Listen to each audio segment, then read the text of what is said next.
Hey, hey! Welcome to Generation Rise, the podcast with Marcus Bell. Thank you so much, Rise family, for coming in and checking me out today. I appreciate your time. Now, my message today stems from boxing matches that I've kind of watched over the last couple of weeks.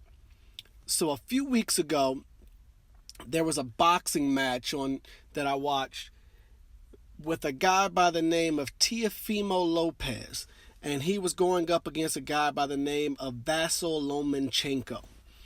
Now, Teofimo Lopez is a young guy. He's about the age of 23, and what really stood out to him was that his nickname was the Takeover. Now, initially, it made me think of a rap song, but then beyond that, it made me think of young people coming in and taking over and doing their part to move our country, move everything forward. So, to get back to the boxing match, Teofimo Lopez, like I said, he was a young guy. He's an up-and-coming guy. Vasyl Lomachenko is a more seasoned fighter. Vasyl Lomachenko is a guy that is 32 years of age, so he's been in the game for a little bit longer. Over the last few years, Vasyl Lomachenko has been arguably the best pound-for-pound fighter in the world, which means that regardless of size, weight class, anything like that, he was considered by a lot of people to be the best fighter in the world. Beyond that, he's had a ton of experience. His amateur career said that he had an amateur career record of 396 wins and only one loss. And his professional career leading up to the fight, he had a professional record of 14 wins and one loss. So he is an experienced fighter. He is a fighter that had been through rounds and rounds and rounds of fights, that he had been in and out of wars, that he had the experience, he had everything that you wanted as a fighter. Now, Lopez is a younger fighter, so he's kind of a young bull in the game, and he's trying to make a name for himself. And in this fight, Teofimo Lopez came in and he upset Vasyl Lomachenko. And in doing that, he became the undisputed lightweight champion of the world. He owns the 4 title belts of that division. Okay?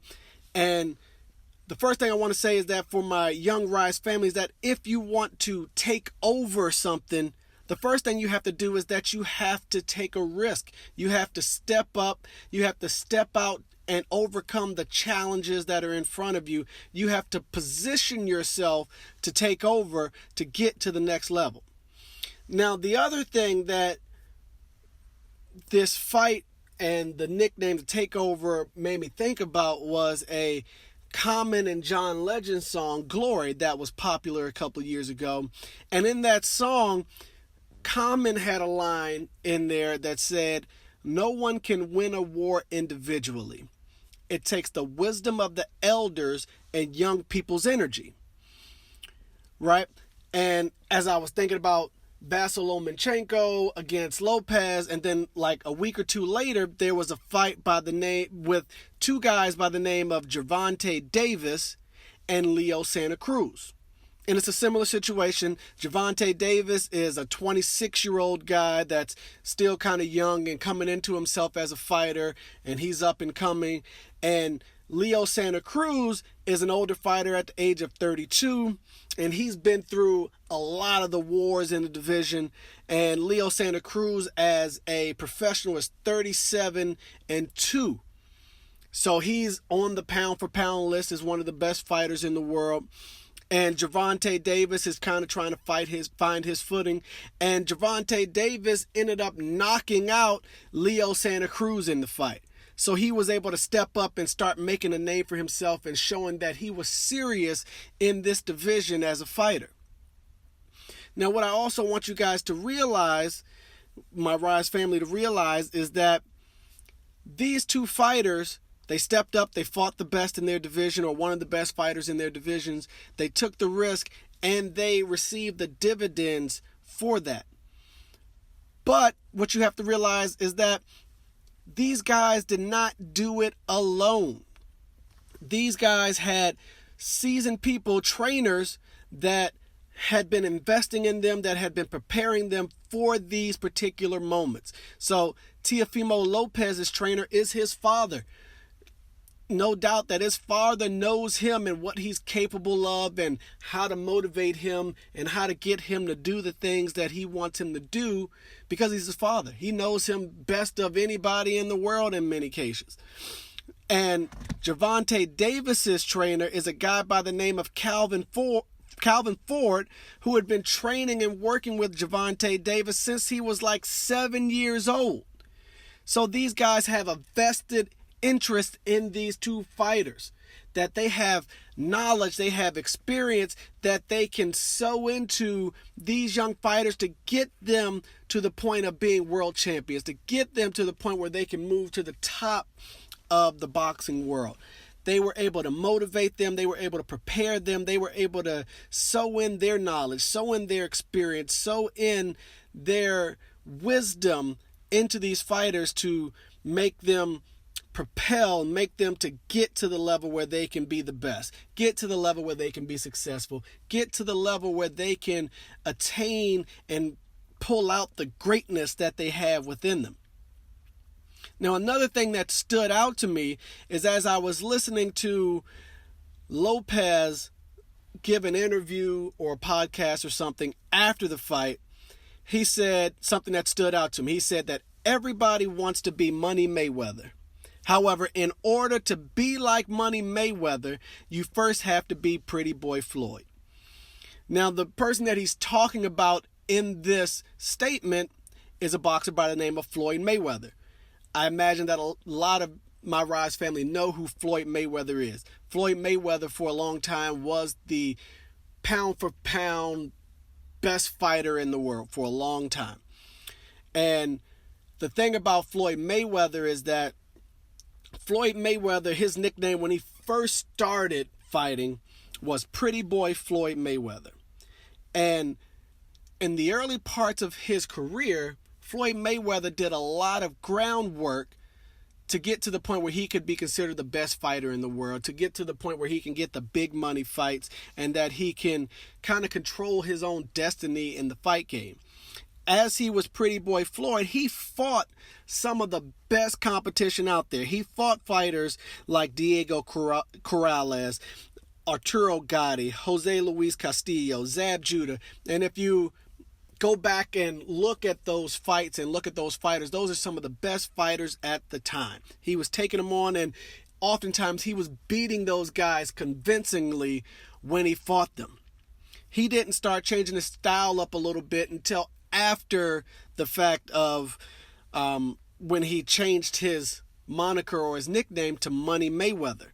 And that's when he really started taking over the boxing game.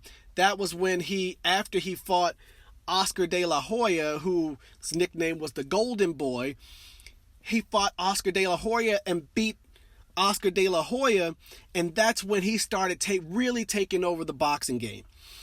He started fighting the likes of Oscar De La Hoya and getting the big money fights. Oscar De La Hoya, Canelo Alvarez, Miguel Cotto, Manny Pacquiao, Shane Mosley, Juan Manuel Marquez. All of these big money fights he got towards the middle to late part of his career, but it was after he had put in all of the groundwork and he had put in all of the foundation to build his boxing career on. And Floyd Mayweather was trained by his father and his uncle, two people that had a very good knowledge of him, very good impact on him, knew how to motivate him, knew how to pull the best out of him.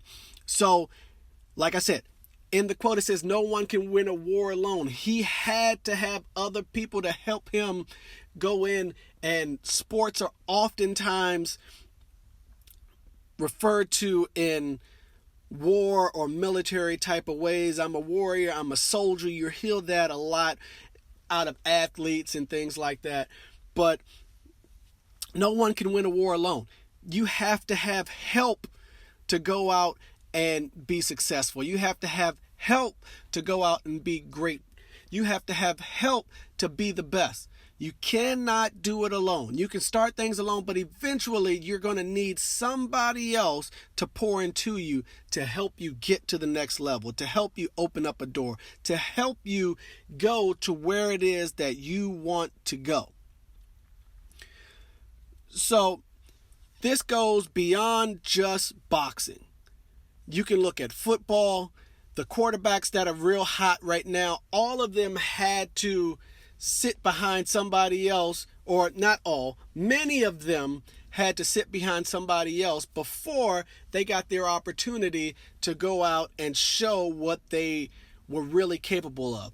Patrick Mahomes, he sat behind Alex Smith before he got the starting job in Kansas City, and now he's going off and taking off and doing great things.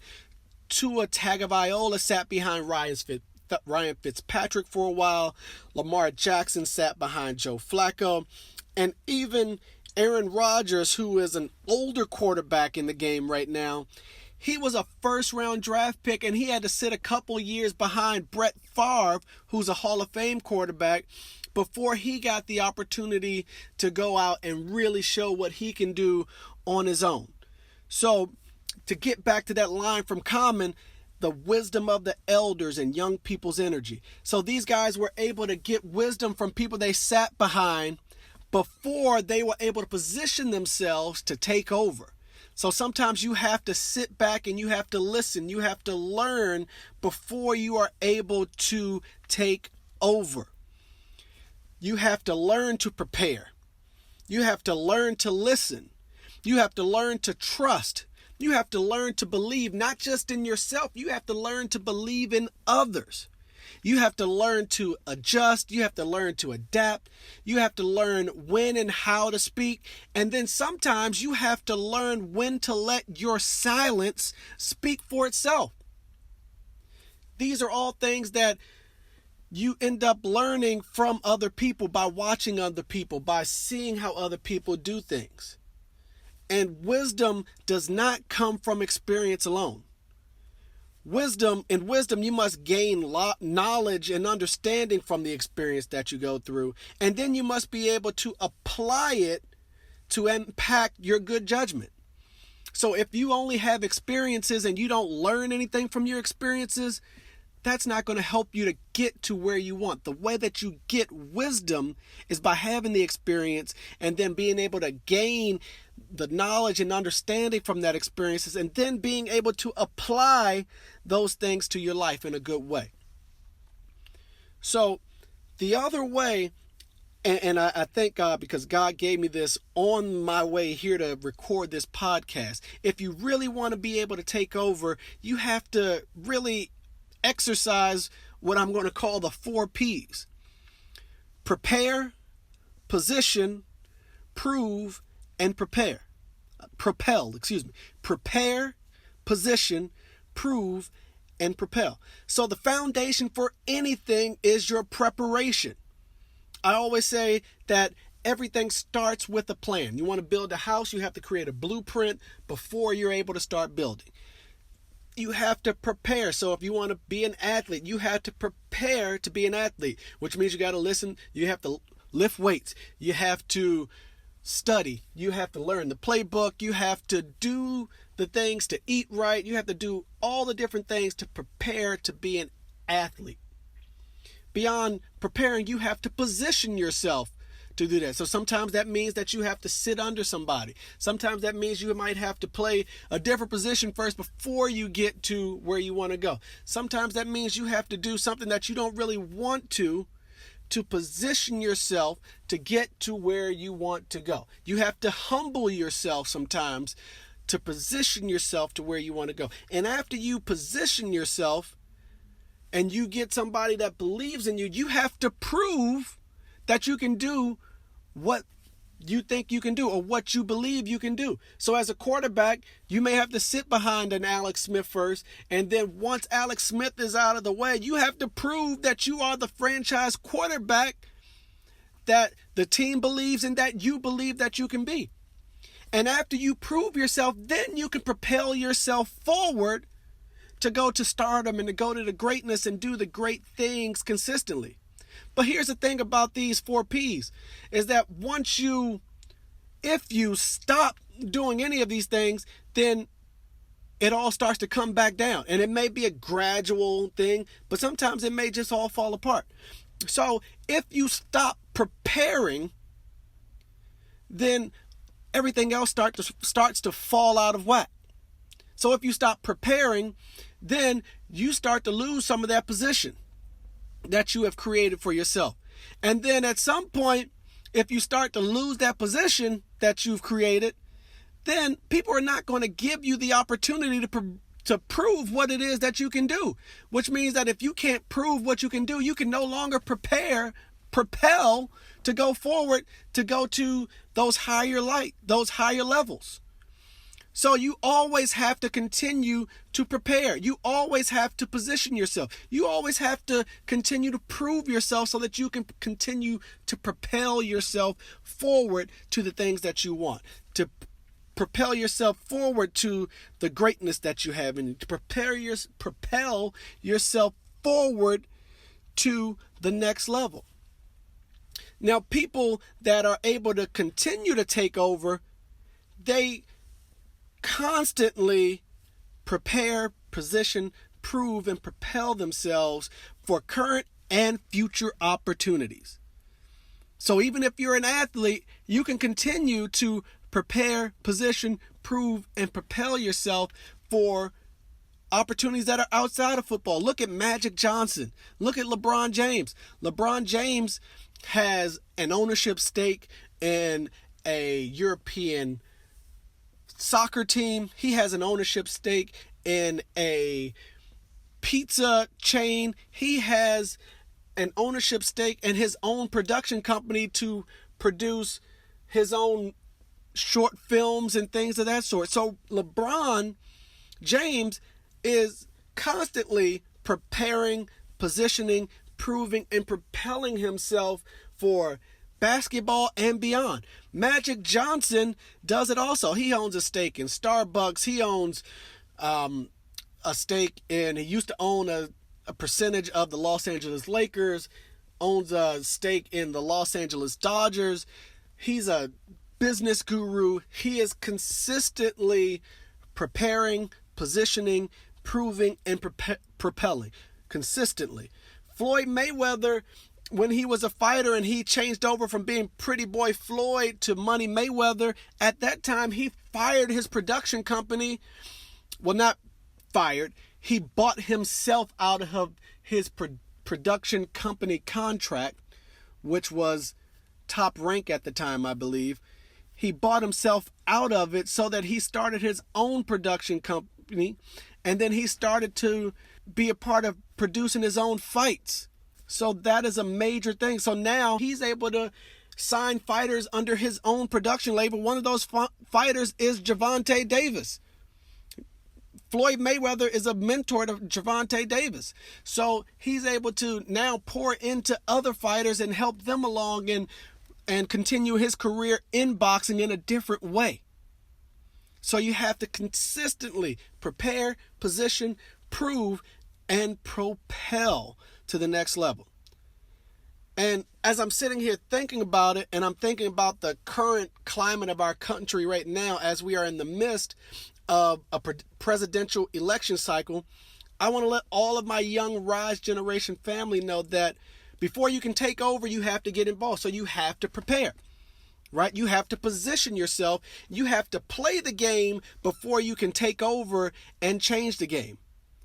And for my Rise Generation family, it's time for all of my Rise Generation family to start rising up to lead. Let me tell you this, your voice matters. Your opinion matters. You can make the change. Think about this. The candidates for president this year, both of them are well into their 70s. Both of them are well into their 70s. And the minimum age to be president in the United States of America is 35. These guys are twice the age of the minimum age to be president. you all can make a difference as long as you start now to prepare for where you want to go, to position yourself for where you want to go, to prove yourself in where you want to go, and then propel yourself in where you want to go.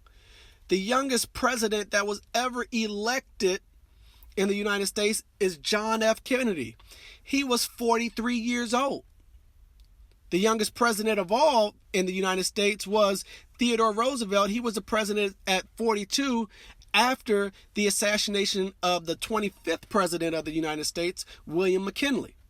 So you don't have to be old to make a difference. You don't have to be old to take over. You can be a young person and take over. But in order to do that, you have to humble yourself to the point of being willing to sit under somebody, to being willing to take advice from other people, to be willing to put yourself in a position to go up against people with more experience, to go up against people that have more money and more backing, to go up against people that appear to have more than you have to offer.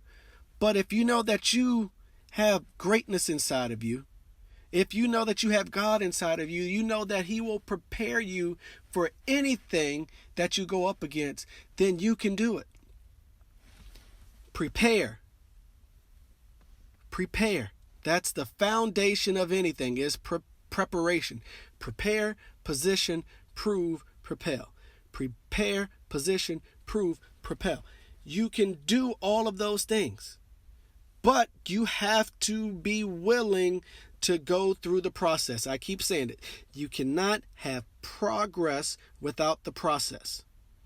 You cannot have progress without the process. It is time for my young Rise Generation family to prepare and position themselves to go through the process so that you guys can get involved, that you guys can rise up, that you guys can take over. You guys can take over. The world needs your energy, but you cannot do it alone. You cannot do it alone. The young people's energy, the wisdom of the elders, the young people's energy. The world needs your energy. The world needs your perspective. My Rise family is dealing with things that people in my generation, people in generations prior to me have never had to experience. You guys are dealing with challenges and obstacles that we have never had to deal with before, that are unprecedented in our time. You guys have a unique front row seat of all of those issues and things that are still on the horizon. We need you guys to step up and prepare, position, prove that you can take over, and then you guys can be propelled to a new level of greatness that none of us have ever imagined before. Listen, Rise family, I thank you so much for taking the time out of your day to listen to me. If you guys want to reach out to me, feel free to reach out to me in my email at bell.riseent@gmail.com, on Twitter at riseent1, Instagram, The Rise Generation, YouTube, Generation Rise. This podcast is on Apple Podcasts, Google Podcasts, Spotify, and a bunch of other podcasts. So please, please, please like, share, subscribe, send it out to your friends, send it out to your family, send it out to anybody that you think can be impacted and influenced by the things that I'm putting out there. I thank you so much for your support. Thank you, thank you, thank you again. God bless you. I love you. Now go be great.